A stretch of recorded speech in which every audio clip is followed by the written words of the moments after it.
In the past 1 year, we've made many videos about phone repairing.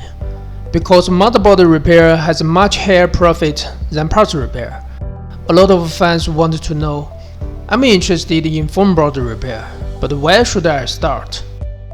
Next, please subscribe our channel because we are going to launch a series of videos on how to choose and use tools to repair motherboard, and grow to be expert repairman through continuous learning.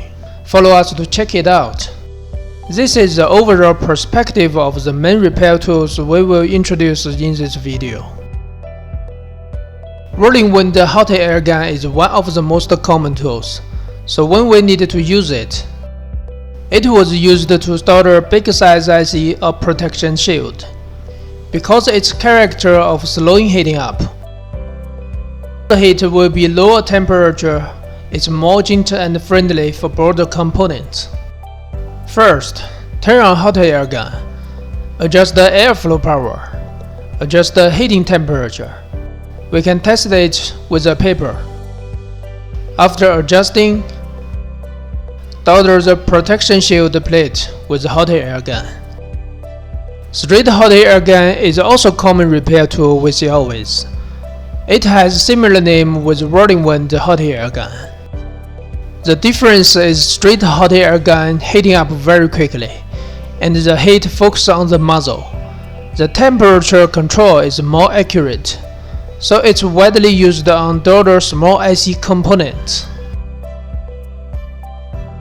First, turn on the hot air gun. Adjust the airflow power. Adjust the heating temperature. After adjusting, we can solder IC components with straight hot air gun.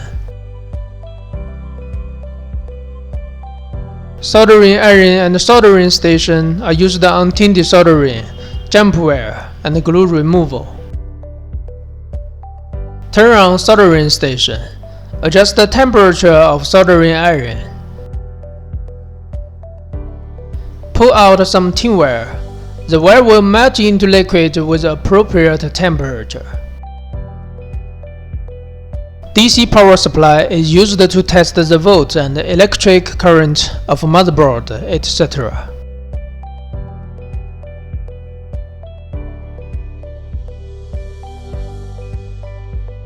Turn on device. Plug in anode and cathode power cable. Then we can adjust the volt and the electric current, and check the motherboard electric current status.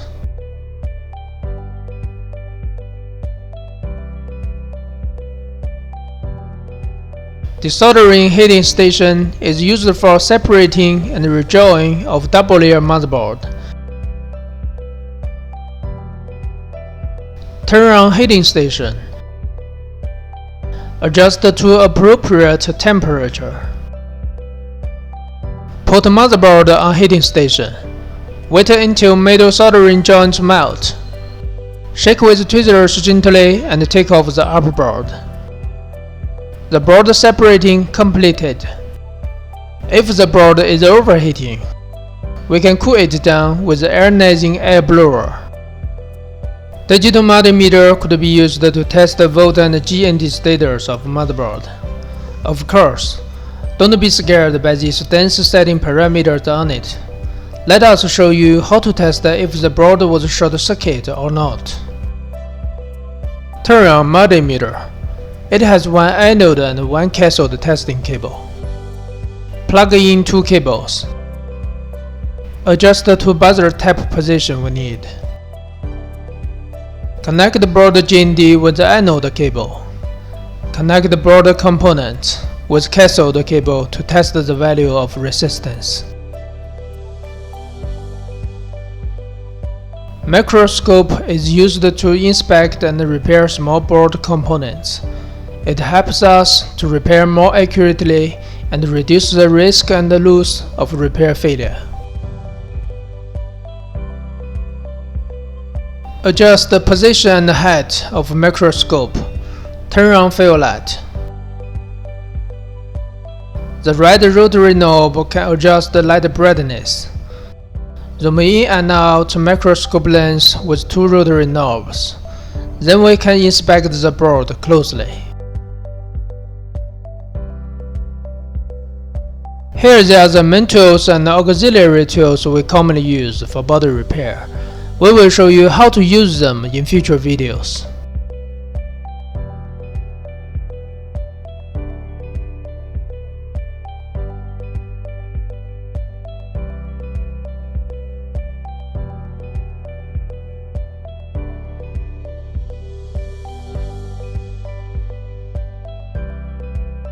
This video is mainly introducing the essential tool of motherboard repair.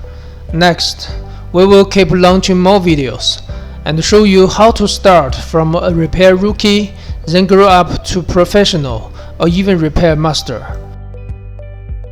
Please subscribe our channel to learn more repair skills and stay tuned for more helpful videos.